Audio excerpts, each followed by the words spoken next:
Helen Vanpoorten, this is your work, and how did you get started? I started painting when I lived in Northern Ontario, actually. I was painting in oils at the time because I was painting my surroundings. At the time I owned a resort in Northern Ontario, and my paintings sold as soon as they were on canvas because the people who were visiting my resort would buy them as a memory of their trip. And then about 10 years afterwards I switched from oils to watercolors just because I needed a challenge, I think. Took courses in watercolor in Buckhorn area and in Southampton, and then later on in Brantford when I moved to Southern Ontario and started painting in watercolors. And I've been painting in watercolors ever since then, so a good 30 years, 35 years. And again, as a challenge a few years ago, I took up pastel painting, mostly because I really like to draw, and pastel is kind of a combination of painting and drawing. So some of my work on the other side is in fact in pastels. The one in the far corner is the coast of Maine, and then the one around the corner from that is Scoodic, the one you're filming right now, Scoodic, Maine. And around the corner from that is Georgian Bay, also in pastel. Then a few years ago, no, actually a few months ago, I took a workshop in watercolor batik.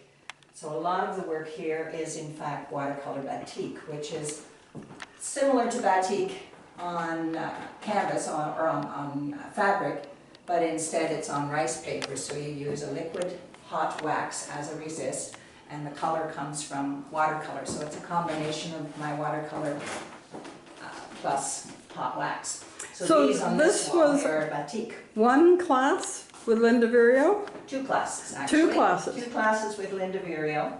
And it just kind of was something I really enjoyed doing. So from there on, I have been doing a lot of watercolor batik. The nice thing about them for me is they don't take a lot of time to produce. So I can create them in an hour or two, and then they're framed and ready to go, so they can be sort of in a lower price range, which is appealing. Do they need to be kept behind glass? Some of them are framed behind glass. I actually prefer these ones, which I now glue to a wrapped canvas, and then I treat them with wax. It's on fabric, or is it on rice paper? It's on rice paper, and then when it's completed I glue it to a canvas, which I buy, and then I treat it with a UV coating and 3 coats of a special wax that gets put on by hand and buffed off, and 3 coats of that. So it has a really good coating, has a nice little bit of gloss, not too shiny, which I really like. And then framed in this shadow box frame. And is the wax still there, or is... The wax is still there. It has 3 coats of wax. So it's a coating that is very durable and can just be wiped with a damp cloth if it should get dusty. The colors are very intense. That's fabulous. That's just from the painting? Just watercolor. It's just watercolor. It's watercolor paint with a wax resist. So you put the lightest color on, and then you put the wax on that, then you put a darker color on, more wax, darker color, more wax. Eventually the whole piece of rice paper is covered in wax. Then you iron it off between sheets of newspaper until there's no more wax left, or almost no more wax left. The intensity, I find, comes when you put the coating on. It's more intense once I glue it to the canvas and I coat it with the wax. The color seems to be brighter. And then you don't get the reflection, which you do get with glass. So it's a different look. And for your watercolors, they're mainly landscapes? I do mostly landscapes, although I do enjoy doing buildings as well, and I do house portraits and some city scenes, but mostly I focus on landscapes. These ones here that I did in the winter are actually a little bit like the batiks. The white is actually put on first with a resist. So I draw the scene, I put a resist on, which is like a rubber cement, can't think of the exact name of it.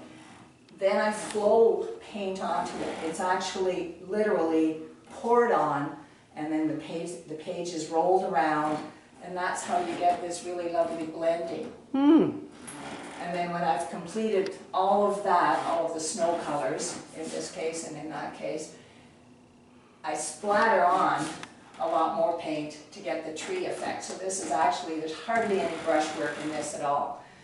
Then the resist is taken off, it's just rubbed off, and then I'm left with all the white spaces, which I then soften in some areas and add some shadowing to here to create. I imagine a lot of people like to have a portrait of their home. I do fairly well with that, yes. I do have a lot of people come and approach me. I bring the example. This one is a copy of a house that I painted, which is actually located in Picton. And I painted that for them because they requested it. And it's something that I get a lot of pleasure out of, because people who ask me to paint their house love their house for one reason or another. They're either leaving, or it's a new home to them, or in this particular case, this is their summer home. They have another home in Toronto. And so the original of this actually hangs in Toronto, in their home in Toronto, to remind them. So for this type of thing, do you go and take a photograph, or do they take a photograph and decide on the scene that they want you to paint? I've done it both ways. This one, I took photographs of myself, and I spoke with the owners to see what it was they had in mind. They actually wanted their dog on the porch. They've got a chocolate lab standing on the porch. Oh, for heaven's sakes, yes. Often people do want their dogs in. Then I do a drawing, or sometimes two, in pencil. Then I go and see the owners, and we discuss whether my vision of the house is the same as their vision of the house. They might give me some photographs of their garden when it was at its best, or in this case, a photograph of the dog to add. And then I go ahead and I do the painting. Thank you very much. You're welcome. We hope you continue your fine work. Thank you. Very much.